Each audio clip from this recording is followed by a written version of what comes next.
melihat kejadian ini, mengamati gitu, menganalisis, tentu Malibi sudah meneliti lebih jauh terkait persoalan ini. Apa sikap empati Malibi?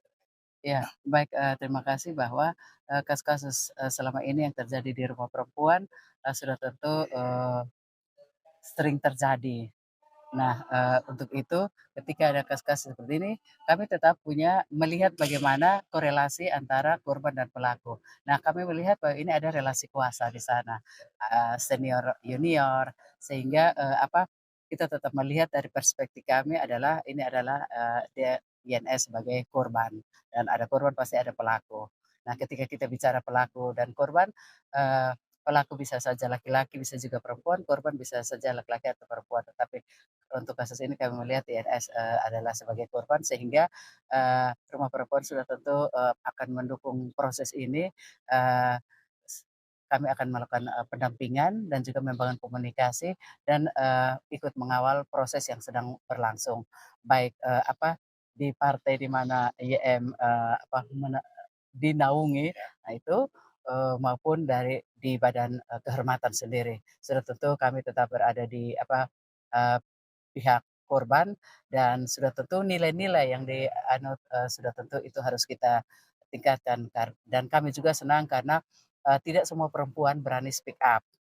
Jadi ketika ada perempuan yang ketika dia misalnya mengalami hal seperti ini dan dia berani speak up, maka itu akan memberikan, pelajaran bagi perempuan yang lain juga, kalau ada kasus begini kami harus berani omong." Karena ketika dia tidak berani omong, kita tidak tahu dan kita tidak bisa membantu. Kita mereka-reka, kita berasumsi. Tetapi kita mendengar langsung cerita darinya, maka kita juga akan tahu tahu dan bagaimana intervensi langkah-langkah atau tahapan-tahapan apa yang, kami lakukan.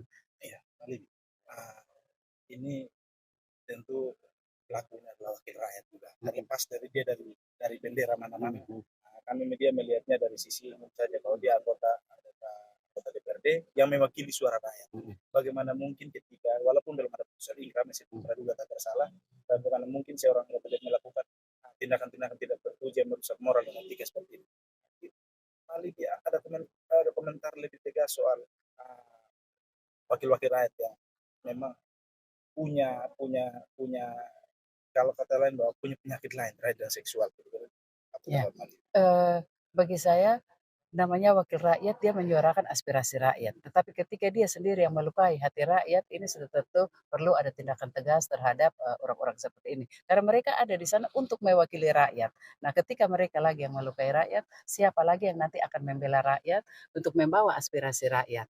Tetapi, kami masih percaya bahwa masih ada orang-orang baik di sana yang bisa, memberikan perhatian serius, terhadap, orang yang, menuntut keadilan, sehingga kami juga tetap berharap kepada Badan Kehormatan Dewan untuk, menindak sesuai apa yang menjadi tuntutan dari, korban sendiri. Dan sebagai aktivis yang selama ini kurang lebih 25 tahun sudah bekerja untuk isu ini, sudah tentu kami juga, meminta, agar Badan Kehormatan atau partai politik di mana saja yang menaungi 40 ya anggota DPR, 35 DPR agar supaya ketika ada hal-hal seperti ini pimpinannya harus memberikan atensi terhadap, kasus-kasus seperti ini.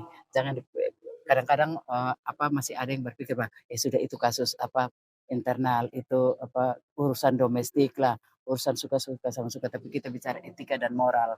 Apalagi mereka wakil rakyat. Sebagai wakil rakyat intinya mereka harus menolong, menopang dan seterusnya untuk rakyat ini. Mereka harus, memberikan atensi, terus mereka juga harus melindungi. Nah, ketika mereka lagi yang melakukan, siapa yang mau melindungi rakyat? Apalagi perempuan dan anak. Sehingga, diminta untuk ada sanksi tegas dan sudah tentu mendukung upaya-upaya, dari korban untuk memperoleh, rasa adil. Mungkin penguatan untuk korban. Korban sendiri, semoga ketika dia sudah ini memang proses, healing tuh harus begitu ya, dia harus menceritakan dia harus lebih banyak untuk menceritakan banyak hal apa yang menjadi unek-uneknya di orang-orang yang tepat. Kalau misalnya di antar teman, bisa saja dia menyampaikan ke orang lain.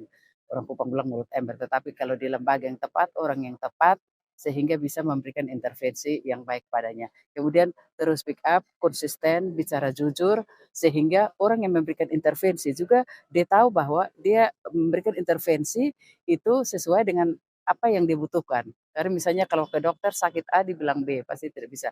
Hingga kalau korban juga kami berharap untuk bercerita sejujur-jujurnya sehingga ketika kita membantu, kita memberikan intervensi, itu dia ini sesuai dengan apa yang dibutuhkan. Terima kasih.